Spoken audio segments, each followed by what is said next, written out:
부처님께서는 아들인 라울라 존자에게 이런 걸 가르치는 겁니다. 마음을 그렇게 닦으라는 겁니다. 돼지처럼 닦고, 바다처럼 닦고, 불처럼 닦고, 바람처럼 닦고, 허공처럼 닦아라 라고 얘기하십니다. 그러니까 이 돼지처럼 우리가 마음을 쓰면 어떻게 되겠습니까? 여기도 있지만 사람들이 무슨 행동을 하든, 사람들이 어떤 말을 하든, 그 사람이 칭찬을 하든 욕을 하든 거기에 영향을 받지 않는다는 거죠.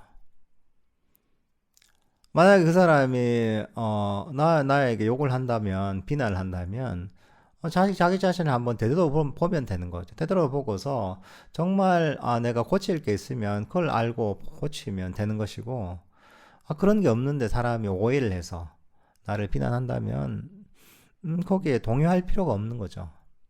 돼지처럼, 불처럼, 바다처럼 이 모든 것들에 동요하지 않는 마음을 개발해야 되는 거죠.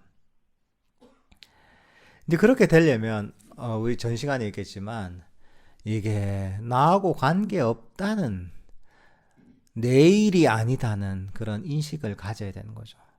그 사람이 어떻게 행동하든, 타인이 어떻게 말을 하든 나하고 별 관계가 없는 일입니다. 이게 날 칭찬하더라도 칭찬을 해서 내가 칭찬할 만한 부분이 있으면 그것들을 좀 더 본인이 개발하면 되는 것이고, 칭찬할 부분이 없는데도 그 사람이 잘못 오해해서 나를 칭찬한다면 막 그냥 우쭐해지 않고 나는 그런 칭찬할 부분이 없는데 그렇게 있는 그대로 그냥 알면 되는 거죠. 비난을 한다면 비난할 만한 잘못된 부분이 있다면 고치면 되는 것이고, 그런 게 없다면 그 사람 말에 동요될 필요가 없는 거죠. 거기에 영향을 받을 필요가 없는 거죠. 그러니까 이제 우리가 마음을 이렇게 개발해야 되는 겁니다. 근데 보통 사람들은 어떻습니까? 어떤 사람이 나를 좋게 얘기하면 우쭐하고, 나를 비난하면 거기에 대해서 고민하고 또 화가 나기도 하고 스트레스 받기도 하잖아요. 그러니까 이 중요한 건 나에 대해서 어떤 사람이 말을 한다면 그게 사실이면 사실이다 받아들이면 되는 것이고, 사실이 아니면 사실이 아니기 때문에 그것들의 영향을 받을 필요가 없는 거죠. 근데 우리는 보통 타인의 행동에 영향을 너무 받는 거죠. 내가 별로 관심을 가질 필요가 없는데도 불구하고, 내가 거기에 영향을 받을 필요가 없는데도 불구하고 거기에 영향을 받고, 타인의 행동이나 말에 좌지우지가 많이 되는 거죠. 타인이 나를 어떻게 평가한다고 해서 내가 바뀌는 건 아니잖아요. 타인이 어떻게 행동한다고 해서 내가 바뀌는 게 아닌 거죠. 그래서 사실 아찬자 스님도 그런 얘기를 하십니다. 수행자들한테 여러분의 관심을 99%는 자기 자신에게 가지라고 합니다. 1%만 남들한테 바깥으로 가지라고 하고 99%는 자기 자신에게 가지라고 하는 겁니다. 이게 사람이 둘만 모여도 이제 사이좋게 지내는 경우가 드뭅니다. 그죠? 사람 숫자가 많아지면 더 그렇습니다. 왜냐하면 사람들은 다 각자 다른 견해를 갖고 있습니다. 다른 어떤 판단의 기준을 가지고 있고, 다른 어떤 습관들을 갖고 있습니다. 행동의 습관이나 언어적 습관들도 완전히 다릅니다. 보는 관점들도 다 다릅니다. 그러니까 각자가 옳다고 여기는 게 다를 수밖에 없는 거예요, 이게. 이제 근데 우리는 그 주위에 많은 사람들이 하는 행동이나 말에 너무 관심이 많은 거야. 거기에 너무 의미부여를 많이 하는 거야. 그러니까 거기에 의미부여를 많이 하고 거기에 관심을 가지다 보면 내가 영향을 받는 거야. 저 사람은 저게 잘못했고 저런 말을 하면 안 되는데 저 사람은 왜 저렇게 행동할까? 그 생각이 너무나 많아지는 거야.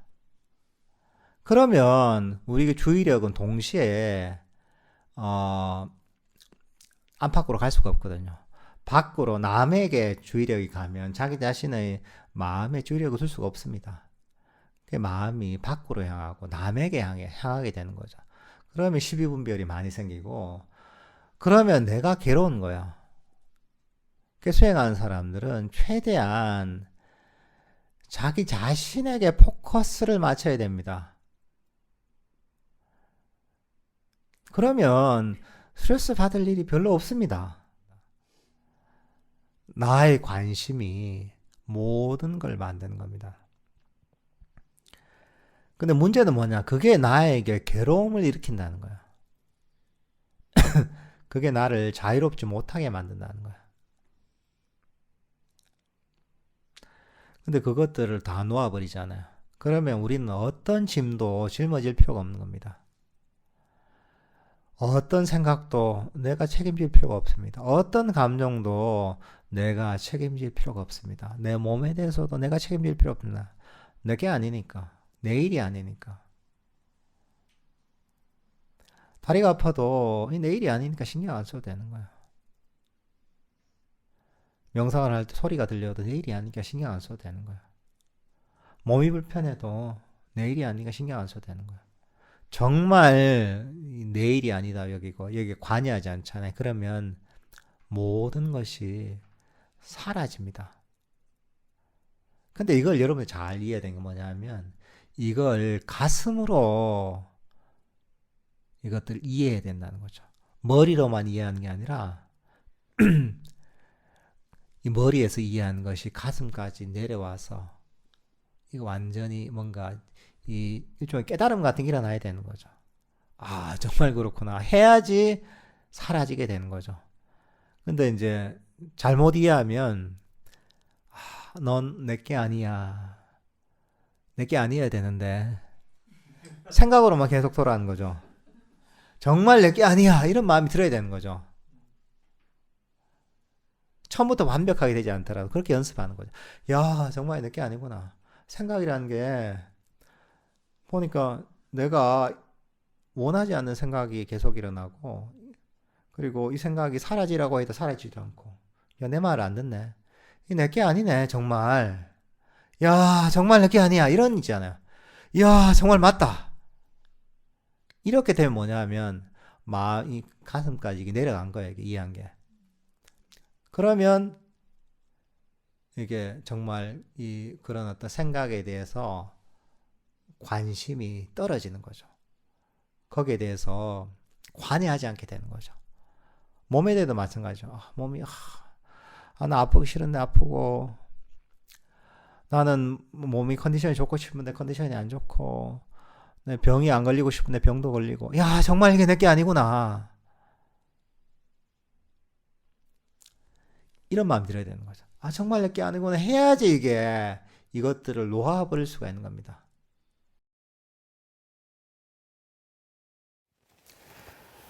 사람들이 과거에 대한 일 때문에 많은 고통을 받습니다. 여러분들이 과거의 구속이 많이 됩니다. 과거가 여러분의 삶에 영향을 미치고, 그게 마음의 짐이 되고, 큰 괴로움의 원인이 됩니다. 사실 생각을 해보면, 과거라는 것은 기억 속에만 있는 겁니다. 실체가 없는 생각 속에 과거가 존재하는 것이지, 사실은 실제 하는 게 아닙니다.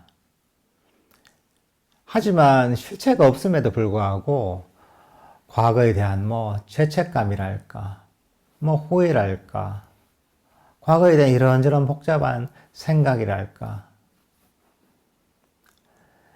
이것들이 여러분을 굉장히 휘누릅니다. 실체가 없지만 실체가 있는 것보다 여러분을 더 괴롭힙니다.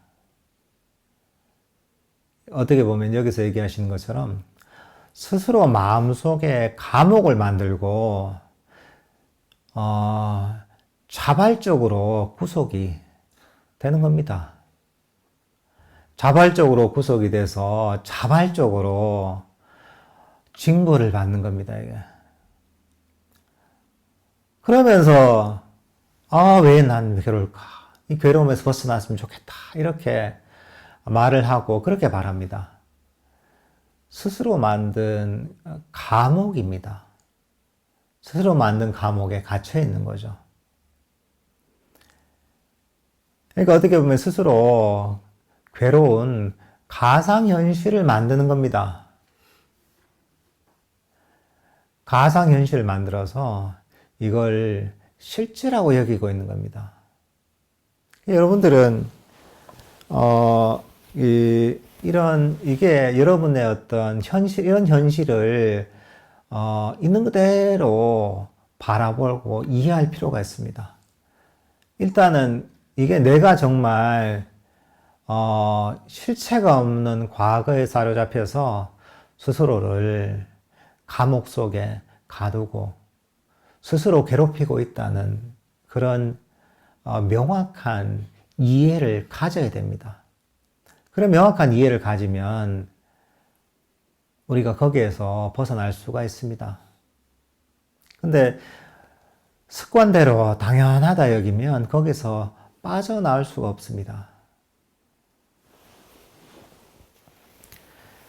그리고 여러분들이 갖고 있는 이런저런 생각도 있습니다. 과거란 게 뭐 대단한 것처럼 여기지만 아무런 옮겨질 만한 게 없습니다. 지금 이 순간에 과거라는 게 뭔지 한번 꺼내봐라 이러면 꺼낼 게 하나도 없습니다. 여러분의 관념 속에, 생각 속에 존재할 뿐입니다, 이게. 근데 문제는 이게 여러분을 엄청나게 괴롭힌다는 게 문제인 거예요. 마음에 심이 된다는 게 문제인 거예요. 여러분이 갖고 있는, 이제, 뭐 실수에 대한 후회나, 뭐 어떤 잘못에 대한 죄책감들, 대표적으로. 이런 것 때문에 괴로운 사람 많습니다, 그죠? 뭐 이런 게 있잖아요. 우리가 한의 민족이라 하잖아요. 그런 한이라는 게 뭡니까? 내가 과거에 이루지 못했던 뭔가 과거에 성취하지 못했던 또는 뭔가 과거에 잘못했던 뭐 어떤 것들을 마음속에 계속 품고 있는 거죠. 아무리 그렇게 후회하고 고민하고 괴로워해도 소용이 없음에도 불구하고 아무런 변화가 일어나지 않음에도 불구하고 가슴에 계속 담아두는 거죠. 근데 그게 원래 담아둬야 되는 게 아니라 잘못된 정신적 습관 때문에 과거를 담아두고 그것 때문에 때로는 평생 괴로워하기도 합니다. 예를 들면 작은 뭐 실수를 할 수가 있죠. 작은 실수도 그것을 사람에 따라서 어떤 사람은 그걸 바로 내가 이런 실수를 했구나 알고서 그래 다음엔 안 그래야겠다 이렇게 자신을 가르치고 놓아버린 사람은 순식간에 과거에서 자유로워질 수가 있습니다. 근데 내가 뭐 예를 들면 뭐 친구한테 한마디 말을 했는데 말 실수를 했다. 근데 그 실수한 걸 가지고 계속 고민하고 생각하고 내가 그런 말 하면 안 됐었는데 계속 이런 마음을 가지잖아요. 그러면 그게 뭐 하루를 갈 수도 있고 일주일을 갈 수도 있고 그 괴로움이 한 달을 갈 수도 있는 겁니다. 실제로 실수한 그 시간은 정말 짧은 시간이잖아요. 몇 번 안 되겠죠, 말을 했다면. 근데 괴로워하는 시간은 엄청나게 길단 말이죠. 왜?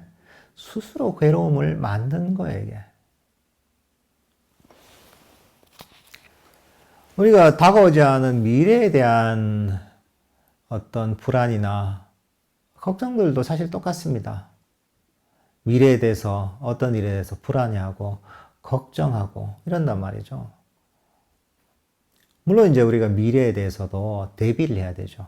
준비를 해야 되죠. 하지만 필요한 어떤 대비와 필요한 준비, 필요한 고민만 하면 되는데, 인간들은 거기서 그치지 않는다는 거죠.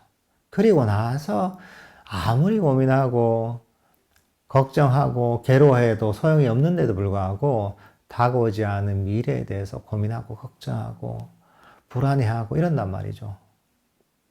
이것도 똑같이 스스로 마음속에 감옥을 만드는 겁니다.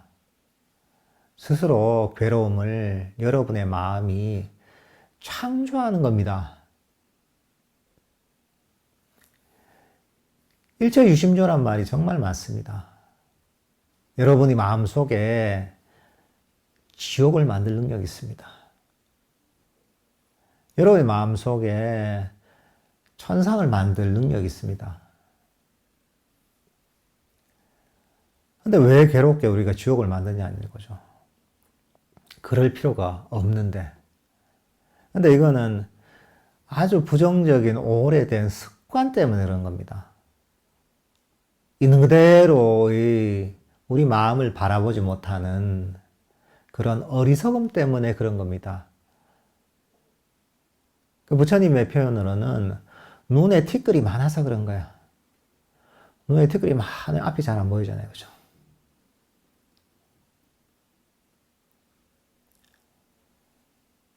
그런 겁니다, 이게. 그러니까 여러분들의 눈을 가리고 있는 티끌을 제거를 해야 되는 거죠. 이 법을 듣고 스스로를 가르치고 스스로를 훈련시켜야 되는 거죠. 그래서 부처님께서는 이 생각을 어떻게 표현했냐면 이 개의 시체로 된 목걸이다라고 표현하십니다. 사람들은 생각이 대단하고 정말 귀중하고 소중한 것이라고 알고 있지만 실제로는 이 개의 시체를 목에다 둘러매고 야 이게 아름답고 소중하고 좋은 것이다 여기는 거하고 똑같다는 거죠. 실제로는 냄새나고 지저분한 개의 시체와 같은 것이라는 거죠. 근데 이건 언제 알 수 있느냐? 생각을 놓아버리면 알 수 있는 거예요. 생각을 버리고 마음을 수행을 통해 멈추잖아요.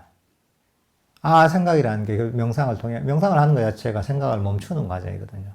생각을 놓아버리고 멈추다 보면 그렇게 생각이 없는 마음이 고요하게 멈춘 상태를 경험하다 보면 거기서 마음의 진정한 평화와 행복을 경험하게 되거든요. 그러다 보면 그 비교에 의해서 생각이 없는 이런 상태가 훨씬 평화롭고 훨씬 행복한 상태구나. 이걸 비교에 의해서 스스로의 체험으로 알 수가 있는 거예요. 누가 뭐 생각이 어떻다 저떻다 그냥 해서 그걸 믿는 게 아니라 스스로 체험으로 점점 알 수 있게 됩니다, 이게.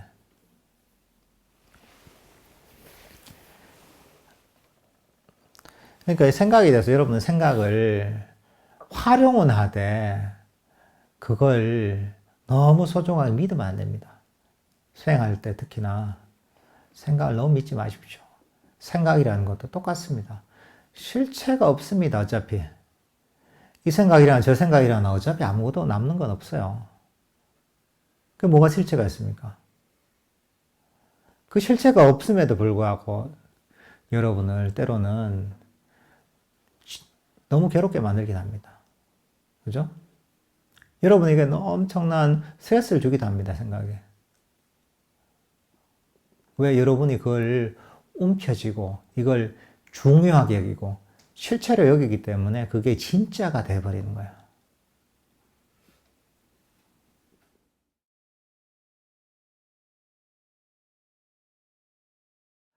처음에 마음이 산란할 때, 마음이 여기저기로 날뛰면서 거친 상태에서는 바로 아주 미세한 대상인 호흡을 알아차리거나 이러지 말고,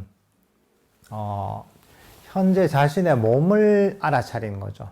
몸을 쭉, 스캔하면서, 지켜보면서 산란했던 마음을 현재 이 순간에 내 몸으로 갖고 오는 겁니다. 우리 주의력이 일단은 멀리 도망가면 안 좋습니다. 이런저런 생각이나 공상이나 과거나 미래나 멀리 도망갔잖아요, 이게. 감각적으로 느끼기에. 멀리 도망갔다고 느끼면, 그건 안 좋은 겁니다. 그러니까, 멀리 도망갔던 마음을 일단은 내 몸으로 끌고 오는 거죠. 현재의 순간에 몸을 알아차리며, 끌고 오는 겁니다. 사실 이거는, 뭐랄까, 이제 이 범위가 되게 넓잖아요, 그죠? 현재의 순간에 몸이라는 것 자체를 우리가 인식하기 그렇게 어렵진 않잖아요. 그죠? 쭉, 내 발의 느낌, 뭐, 발부터 해가지고 쭉, 뭐, 종아리, 무릎, 허벅지, 허리, 뭐, 등, 어깨, 목, 얼굴까지 이렇게 주의력을 쭉 갖고 오는 건 그렇게 어렵지 않습니다. 왜냐하면, 우리가 알아차리는 대상이 되게 넓잖아요. 넓고 다양하기 때문에, 그리고 변화가 있기 때문에, 그렇게 알아차리는 게 어렵지가 않습니다. 그러니까 좀 쉬운 것부터 지금 시작하는 겁니다. 이런 걸 통해서 거친 마음을 가라앉히고, 여기저기로 달리던 마음을 현재의 순간으로 끌고 오는 겁니다. 그 다음 이렇게 해서 마음이 좀 고요해지고 달리던 마음이 좀 가라앉으면 그 다음 이거 좀 더 미세한 대상으로 끌고 올 수가 있는 겁니다. 이런 과정을 통해서 마음이 좀 개발됐다는 걸 느낍니다. 이게 거친 마음이 부드러워지고 뭔가 혼란스러웠던 마음이 고요해지고 깨어있지 않았던 마음이 점점 깨어나게 됩니다. 왜? 달리던 마음이 멈추기 시작했으니까 그런 겁니다. 이 마음 챙김의 기능이 그런 겁니다. 하나는 알아차리는 측면이 있습니다. 마음이 깨어나고 알아차림이 강해집니다. 우리가 마음 챙김이 강해지면 일반 호흡 명상을 할 때도 마음이 깨어나지 않을 때 알아차리기 힘들지만 마음이 깨어나면 훨씬 더 쉽게 알아차릴 수가 있습니다. 그죠? 마음이 깨어나고 알아차림이 강해지는 게 맞죠. 하지만 그걸로 끝나면 안 되는 겁니다. 마음 챙김이라는 것은 기본적으로 지혜가 전제가 돼야 됩니다. 불교에서 얘기하는 마음 챙김은 사티는 항상 지혜가 전제되어 있는 겁니다. 지혜가 전제되어 있지 않다면 그건 부처님께서 얘기하는 마음 챙김 사티가 아닙니다. 여기 뭐냐면 지혜라는 게 뭐냐? 성문지기가 본인의 역할이 뭔지를 정확하게 알고 그 역할을 수행하는 게 어떻게 보면 일종의 성문지기의 지혜입니다.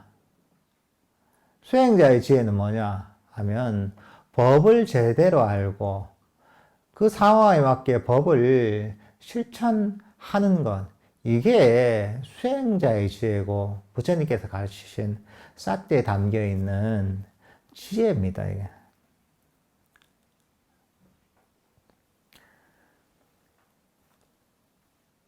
여기도 보면 그런 그 얘기가 나오는데 우리가 명상을 하다 보면 피곤할 때가 있단 말이죠.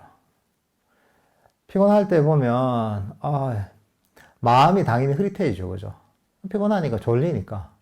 너무 바쁜 일과를 마치고 돌아오면 피곤하고 졸립니다. 그러면 마음이 깨어있진 않겠죠. 그죠? 좀 흐릿하고 졸리겠죠. 그럼 이제 마음 챙김이 없다. 뭐 이렇게 얘기할 수도 있겠고, 한편으로 그러면 마음 챙김 제대로 확립된 사람이면 그럼 어떻게 해야 되느냐? 막 피곤하고 졸리는데도 막 이 마음을 깨어나려고 애를 쓰는 게 그럼 그게 마음 챙김이 제대로 확립된, 마음 챙김이 강한 수행자냐? 그건 아닙니다. 왜? 지혜라는 게 있잖아요. 그죠? 너무 몸이 피곤할 때는 지금은 너무 피곤한 몸을 쉬어줘야 된다는 걸 정확하게 아는 거죠. 그리고 쉬어줘야 될 때 쉬는 거죠, 이게. 그게 마음 챙김이 확립된 수행자의 어떤 태도인 거죠, 이게. 단순한 알아차림이 아닌 거죠. 정확하게, 지금 법을 이해하고, 지금 어떻게 내가 수행해야 될지, 어떤 태도를 취해야 될지를 알고, 그것들을 정확하게 실행하는 게 보면, 마음 챙김이 확립된 수행자인 겁니다. 단순하게 깨어있기만 해야 된다고 하면, 아니, 부처님도 주무실 때잖아요, 그죠? 아니, 아라한들도 주무세요, 이게. 그럼 부처님이 주무시거나 아라한들이 주무실 때는 그럼, 그거는 마음 챙김이 없는 그 문제가 있는 상태냐? 그게 아니단 말이죠. 쉬어줄 때 쉬어줄 줄 알고, 또, 깨어나야 될 때 깨어날 줄 아는 거죠. 그러니까 이제 사실 이런 이해가 필요한 겁니다. 법을 정확하게 알아야 되는 거죠. 우리가 예를 들면 졸린다고 해도, 때로는 졸리는 게 그냥 얼굴 한번 씻어주면 그 졸음이 달아날 때가 있잖아요. 그러면 얼굴 씻거나 씻어주는 게, 씻고서 잠을 깨는 게 지혜로운 행동이에요. 밖에 가서 뭐랄까, 신선한 공기를 한번 마시면 잠이 깰 것 같으면 그렇게 하는 게 지혜로운 행동이에요. 걷기 명상이 필요한 타이밍 같으면 걷기 명상을 통해서 뭔가 지루한 마음을 깨어나게 만드는 게 지혜로운 행동이고, 사티가 확립된 수행자의 자세인 거예요, 이게. 때로는 그게 아니라 정말 몸이 피곤하다. 그러면 그때는 잠시 잠을 자는 게 지혜로운 수행자의 바른 행동인 거야. 그러니까 이 사티라는 것은 바로 법을 정확하게 이해하는 겁니다. 그리고 거기에 따라 실행하는 겁니다. 이렇게 우리가 바른 수행의 태도를 가지고, 내가 더 이상 바라지 않고 만족하면서 그 배운 대로 꾸준하게 하다 보면, 명상이 점점 발전하죠. 아나파나사티 호흡 명상도 마찬가지입니다. 처음에는 뭐 당연히 익숙하지 않으니까 잡념도 많고 잘 알아차리기도 힘들고 그렇게 되죠. 근데 꾸준하게 바른 태도를 가지고 하다 보면 잡념도 적어지고 마음도 훨씬 고요해지고 마음도 깨어나고, 마음이 깨어나면 호흡 같은 명상주의를 더 알아차리기가 쉬워지거든요. 알아차리기가 쉬워지면 그러면 그 호흡이라는 대상도 틈없이 연속적으로 알아차리기가 쉬워지거든요. 그렇게 하다 보면 자연스럽게 내면에서 행복감이 일어납니다, 이게. 자연스러운 과정이에요. 마음이 고요하게 멈췄기 때문에, 멈추면 정적 에너지가 모이고 마음이 깨어나거든요. 마음이 깨어나고 밝아지고 강력해지면 여기에서 내면에서 행복감이 생기는 겁니다. 그러니까 우리가 경험하는 어떤 욕구를 충족시키는 행복하고는 다른 종류의 행복이 생기는 거죠. 근데 이것도 굉장히 매력적인 거죠. 그렇게 되면 명상을 하는 게 굉장히 즐거워지고, 마잠 브람스의 아름다운 호흡이라고 하는데, 호흡 자체를 알아차리는, 명상하는 게 굉장히 즐거워집니다. 즐거우면 당연히 뭡니까? 즐거운 걸 하고 싶잖아요, 그죠? 즐거운 건 자꾸 하고 싶어집니다. 그리고 즐거운 것과 시간을 보내는 것은 어렵지 않습니다. 그러니까 더 몰입이 되고, 이렇게 되면 수행을 특별히 막 하라고 등을 떠밀 필요가 없는 거죠. 수행을 이렇게 해야 되고 꼭 해야 되고 이런 얘기 할 필요가 없는 거죠, 이게. 왜? 이 자체가 굉장히 즐겁고 행복한 시간이기 때문에 저절로 수행을 하게 되는 거죠. 사실 이게 굉장히 중요한 단계인 거죠, 이게. 그전에는 억지로 약간 어떻게 보면 의지를 가지고 때로는 여러 가지 내가 진짜 하기 싫은데도 불구하고 자꾸 명상을 하도록 자기를, 이제 자신에게 동기부여를 하면서 수행을 해야 된다면 이때부터는 그게 별로 필요 없는 거죠. 왜? 이 자체가 즐겁고 행복하기 때문에 그런 거죠. 저번 시간부터 자애로운 주시에 대해서 다루고 있습니다. 자유로운 마음을 가지고 호흡 명상을 하는 거죠. 호흡 명상을 할 때도 보통은 뭐 중립적인 태도를 가지고 그냥 호흡을 하라도 되죠. 그렇지만 그 자애로운 마음, 자애심을 가지고 호흡 명상을 하면 훨씬 효과적입니다. 자애심과 반대되는 어떤 태도가 어떤 태도냐? 불만족을 가지고, 욕심을 가지고 호흡 명상을 할 수도 있죠. 근데 사실 이 수행할 때도 어떤 수행이든지 어떤 태도, 어떤 수행에 대한 시선을 가지고 수행을 하느냐가 이 수행의 핵심입니다. 이게 너무나 중요한 겁니다.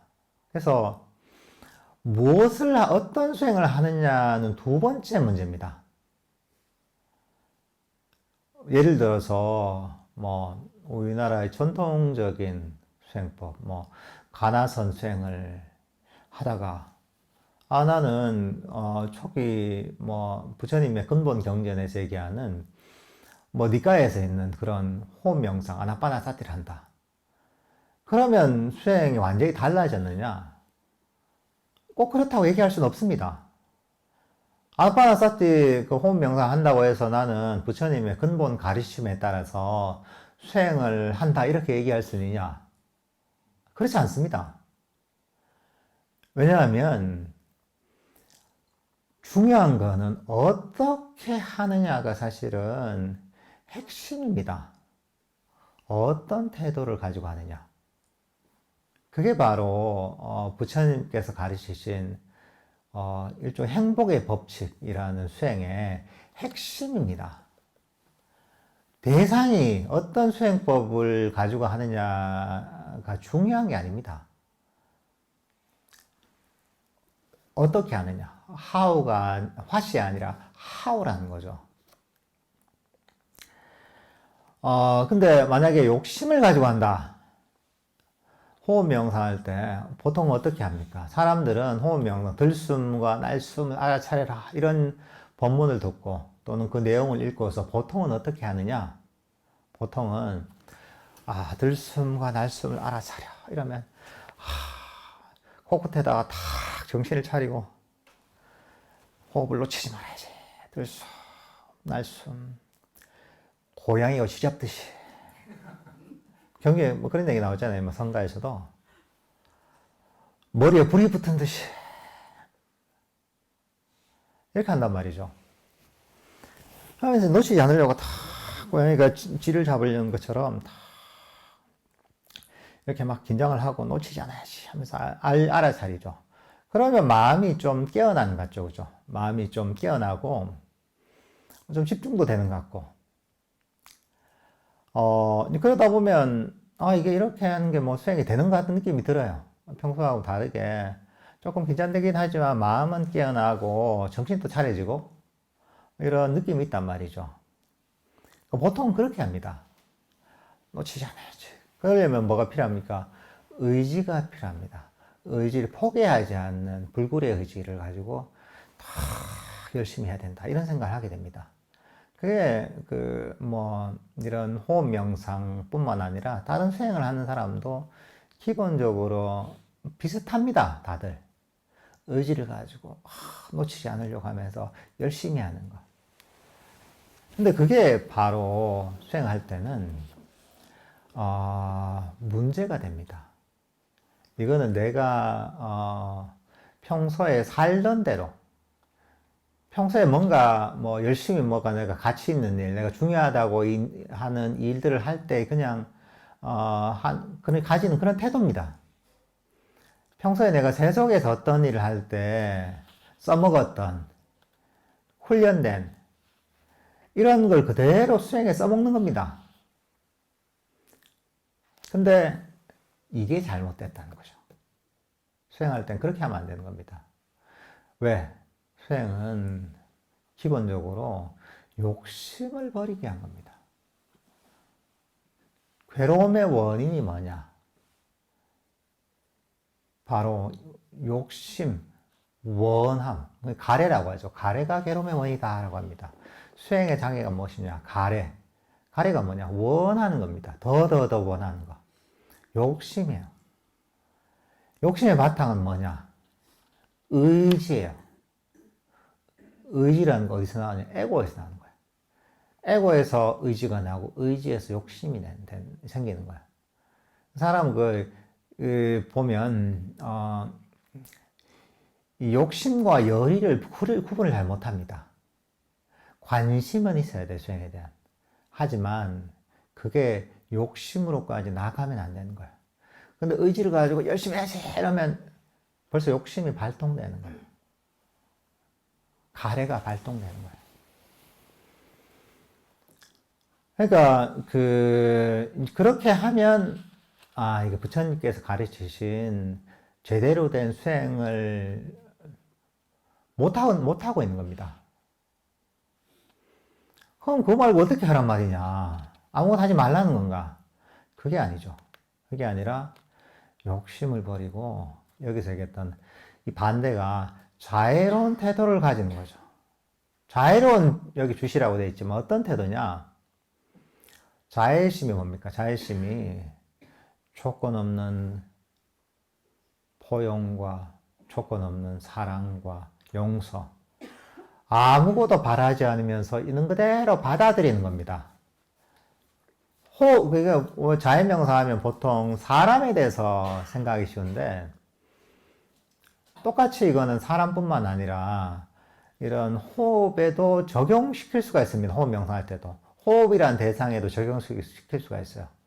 어차피 내가 사람한테, 어떤 사람이 행복하기를, 내 자신이 행복하기를 하는 것이나, 내 호흡에 대해서 내 호흡이 행복하기를, 평화롭기를, 내 호흡을 있는 그대로 조건 없이 받아들이는 거나, 결국은 내 마음에서 일어나는 작용이라는 측면에서 별 차이가 없습니다. 조건 없는 포용과 용서와 사랑이라는 측면에서는, 별반 다르지 않아요. 근데 호흡에 대해서 그렇게 마음을 일으키면 어떻게 되느냐. 그 태도를 가지는 거예요, 처음에. 조건 없이 있는 그대로 받아들이는 거죠. 그건 뭐냐 하면 아무것도 바라지 않는 거야. 자의심의 핵심은 반대급부를 바라지 않는 겁니다. 그 일반 세속적인 어떤 사랑과 애정이나 우정과 이 부처님께서 가르치신 자의심의 차이는 뭐냐? 다른 모든 것들은 반대급부를 바랍니다. 바라는 게 있어요. 근데 나는 가족들한테 바라는 게 없는데, 바라는 게 없으면 화를 안 냅니다. 바라는 게 없으면 잔소리를 안 해요. 뭔가 바라는 게 있는 거야. 내가 이렇게 했으니까 이렇게 했으면 좋겠다, 이게 있는 거야. 근데 자의심은 아무 바라는 게 없는 거야. 세상에선 거의 없는 마음이야. 아무 바라는 게 없이, 그죠? 그냥 주는 거예요, 이게. 호흡 명상할 때도 그런 태도를 가진 거죠. 호흡에 대해서 조건 없는 자애심. 그런 태도를 가지는 거예요. 호흡이 그런 거죠. 마음이 그렇게 미묘한 거예요. 그냥 욕심버리고 그냥 했더니 그렇게 행복한데, 정말 내가 정말 마음먹고 잘해보겠다고 하면 그때는 수행이 확 떨어지는 겁니다. 수행이 힘든 게 그거예요. 내 직관대로 내 경험치를 가지고 하면 안 되는 거예요, 이거는. 계속 그 법을 잊어버리면 안 되는 거예요. 부처님이 가르치신, 금방 얘기했죠. 욕심을 놓아버리고, 친절하고, 자애로운 이 태도를 잊어버리면 안 돼요. 처음부터 끝까지. 근데 만약에 이걸 기억하고, 이게 마음 챙김이에요. 기억하고서 수행할 때 계속 적용을 하잖아요. 지금 수행을 해서 마음이 너무 평화롭고 행복해. 그럴 때 어떤 마음을 가지느냐. 그래. 나 이대로 만족해. 그래. 네가 지금 이대로 나는 있는 그대로 아무것도 바라지 않고 너를 있는 그대로 받아들여 줄게. 자의심을 가지는 거죠. 아무도 바라지 않아. 그래, 있는 그대로. 네가 어떤 상황에 있든, 네가 나에게 즐거움을 주든 괴로움을 주든 괜찮아.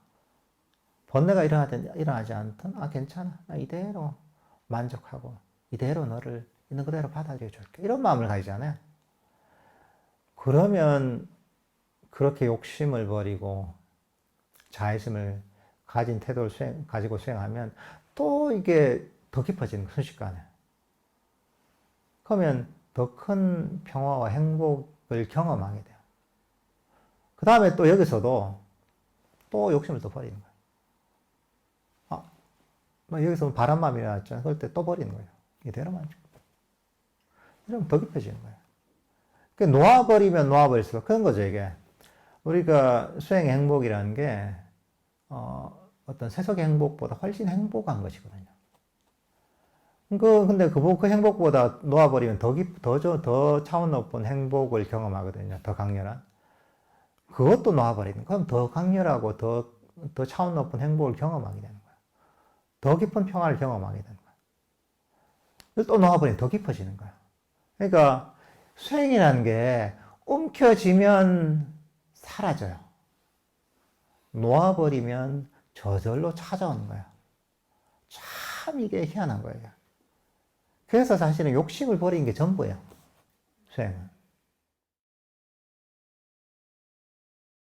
우리가 수행을 통해서 마음 챙김이 강해집니다. 마음 챙김, 사티가 강해지는데, 마음 챙김이 강해지면 어떻게 되느냐? 이게 우리 마음에 어두웠던 마음이 밝아지는 것 같습니다. 어두운 방에 불이 켜지는 것 같습니다. 어두운 방에서 불이 켜지면 어떻습니까? 방안을 훨씬 자세하게 제대로 볼 수가 있죠, 그죠? 깜깜할 때는 보이지 않던 것들이 보이게 됩니다. 이제 그러면 우리 마음을 잘 볼 수가 있게 되는 거죠. 우리가 갖고 있던 어떤 안 좋은 어떤 정신적 습관이나 장애들을 쉽게 볼 수가 있게 됩니다. 그걸 보고서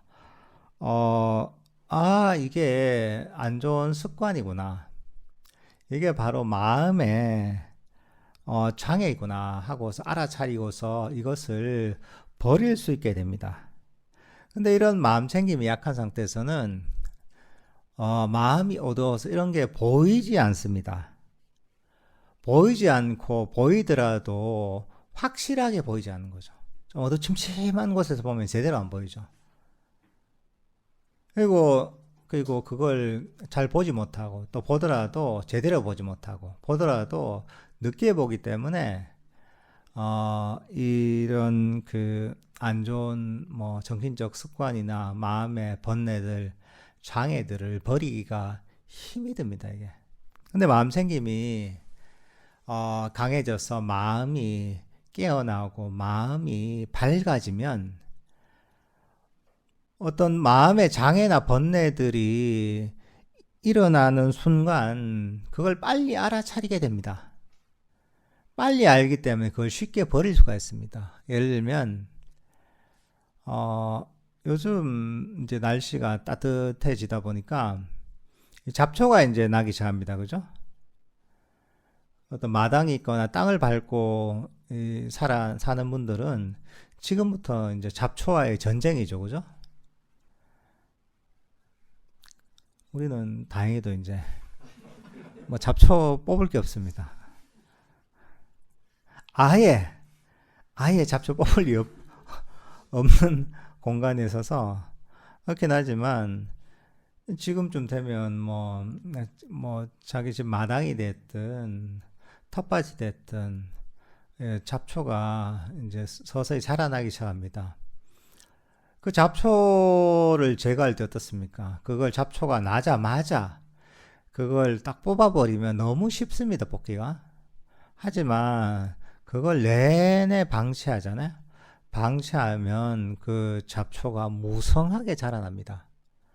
그래서 그 잡초를 뽑으려면 굉장히 힘이 드는 거예요. 뿌리를 깊게 내려서 그리고 엄청나게 성장을 해서 그 잡초를 뽑기가 힘듭니다. 우리의 어떤 마음의 장애나 번뇌들, 때로는 안 좋은 정신적 습관들도 마찬가지입니다. 이것들도 처음에 일어났을 때, 이럴 때 이걸 보고서 버리면 굉장히 쉽습니다. 왜? 깊이 뿌리를 내리지 않았기 때문에. 근데 이걸 보려면 마음이 밝아지고 깨어나야 돼요. 마음 챙김이 강해져야지 이걸 빨리 볼 수가 있어요. 그러면 그게 딱 일어날 때, 조금 일어났을 때 바로 뽑는 거죠. 때로는 일어나자마자 즉시 그걸 알아차리고 그걸 제거할 수 있는 거죠.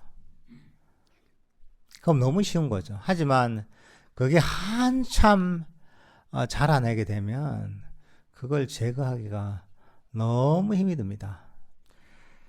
그래서 사실은 우리가 호흡 명상을 하기 전에 또는 하는 중에서라도 일상에서 또는 좀 다른 방식으로 마음 챙김을 개발을 해야 됩니다. 그래서 처음에 강조하는 게 과거와 미래를 버리고 마음을 현재에 두는 연습을 많이 하라고 합니다. 일상에서. 과거도 버리고 미래도 버리고 마음을 현재에 두는 연습을 하다 보면 이거는 호흡 같은 대상보다는 좀 더 거친 대상이고 마음 챙김의 수준이 처음에 낮더라도 충분히 할 수가 있거든요. 그러니까 이런 연습을 자꾸 하다 보면 마음 챙김이 점점 수준이 높아집니다. 결국은 마음 챙김이라는 것은 형성되는 원리가 그겁니다. 어떻게 강화되는가? 누구에게나 보편적으로 적용되는 원리가 있습니다. 마음 챙김은 결국은 어떤 대상을 알아차려서 생기는 게 아닙니다. 본질적으로는. 마음 챙김은 마음이 여기저기로 달리던 마음이 이 순간에 멈추면서 그러면서 마음이 멈추면서 휴식할 수 있거든요.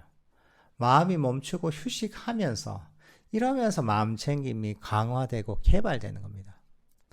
마음이 현재 순간에 멈추면 멈출수록 그러면서 마음이 쉬게 되면 쉬게 될수록 마음 챙김이 강화되는 겁니다. 결국은 뭐냐 하면 우리 마음이 달리던 마음이 쉬게 되는 거예요. 이게. 그걸 통해 마음 챙김이 강해지는 겁니다. 호흡 명상을 해서도 마찬가지입니다. 호흡 명상도 결국은 호흡을 통해 과거로 갔다가 미래로 갔다가 이런저런 생각으로 가는 끊임없이 달리는 마음을 호흡을 통해 멈추기 위해서 호흡을 활용하는 겁니다. 이게. 그러면 이 호흡 명상을 통해서도 마음이 더 멈추게 되는 거죠. 더 멈추면, 더 완벽하게 멈추면, 완벽하게 멈출수록, 그리고 그 시간이 길어지면 마음 챙김이, 정적 에너지가 모이고, 마음이 깨어나고 밝아지고 마음 챙김이 강력해지는 거죠. 이 멈춤의 정도는 수행이 발전함에 따라서 점점 심화되는 겁니다. 그리고 이거는 의지를 가지고 하는 게 아닙니다. 마음이 쉬는 거예요, 이게. 마음이 휴식하는 거예요, 이게. 사실은 수행의 방향이 바로 마음이 멈춰서 쉬는 것이라는 걸 사실은 이해해야지 본질적으로 수행의 어떤 흐름을 이해하게 되는 겁니다. 처음에는 이게 잘 이해가 안 될 수 있어요. 이 마음이 쉬는 건가? 그렇지만 수행이 발전하면 발전할수록 이건 더욱더 명확해집니다. 애를 쓰잖아요, 의지를 가지고. 의지를 하고 애쓰면 그게 어떻습니까? 힘들잖아요. 의지를 가지고 애쓰는데 힘이 안 들 때가 있습니까? 힘이 듭니다. 마음을 탁 놓을 수가 있어야지 우리가 마음이 편해지는 겁니다. 근데 이 불교 수행이라는 것은 마음을 놓고 안심하고 쉴 수 있게 만드는 겁니다. 이 부처님은 바로 우리를 괴로움에서 건져주기 위해서 모든 괴로움을 없애주기 위해서 부처님께서 이 가르침을 설하신 겁니다. 부처님은 원래 사실은 날 때부터 깨달은 분은 아닙니다. 이걸 잘 알아야 됩니다. 우리가 부처님 오시나 하니까 부처님은 나자마자 바로 걷기 시작해서 사방으로 7걸음씩 걸으시면서 한 거 보니까 처음부터 깨달은 분이라 생각이 쉽지만 사실 그렇진 않습니다.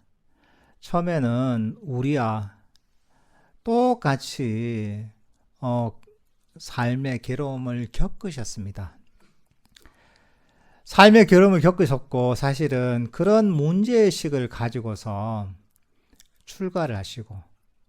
출가하셔서 이런저런 시행착오를 겪은 다음에 그 다음에 바른 수행의 길을 찾아서 수행을 해서 괴로움을 완전히 소멸시키셨습니다. 아까 우리 독송함에서 읽었던 그 사자가의 긴경이 있죠. 마지막에 부분에 나오는 거기 보면 부처님께서 어떻게 깨달음을 얻는지 그 과정이 나와 있습니다. 그죠? 어린 시절 경험했던 초선정의 경험을 떠올려서 바로 거기서 이게 고행의 길은 답이 없구나. 고행으로는 깨달음을 얻을 수 없겠구나. 한계를 확실하게 아시고 어린 시절 경험했던 초선정의 경험을 떠올려서 바로 중도의 길을 찾아서 그 중도의 수행을 통해서 결국은 번뇌를 완전히 뿌리 뽑고 괴로움을 완전히 소멸시키고 나서 진정한 행복에 이른 그런 깨달은 존재가 되셨습니다. 그리고 나서 이 당신께서 이 괴로움에서 완전히 벗어나고 나서 중생들 괴로움 때문에 너무나 고통받고 있는 중생들을 위해서 바로 당신께서 가셨던 이 길을 전해 주신 겁니다.